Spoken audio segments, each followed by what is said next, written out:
Hi everyone and welcome. In the previous video we have covered that how you can create connection with MySQL database from Ignition SCADA.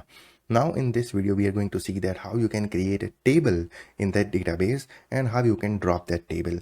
So currently I'm in the designer, so I'll go to tools and then I'll launch the database query browser to work with my database. Okay. Now we have to select our database, so we are going to work with the MySQL local database. And if I refresh my database, as you can see here, there is no table in my database, so I have to create one table. So this is how we can create table. So I just copy this query, I paste it here, and then I'll execute it. So we have run the query, and as you can see, result rows affected 0. Rows is not affected because we have created one table. So if you refresh it here, you can see we have one table in our local database. Now if I want to delete this table, then I just copy this query, drop table ignition, I'll paste it here and I'll execute it, and then I'll refresh it. As you can see, our table is deleted.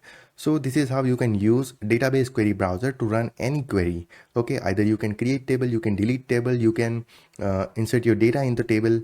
Okay, so that's it for this video, and we will meet you in the next video. Thank you.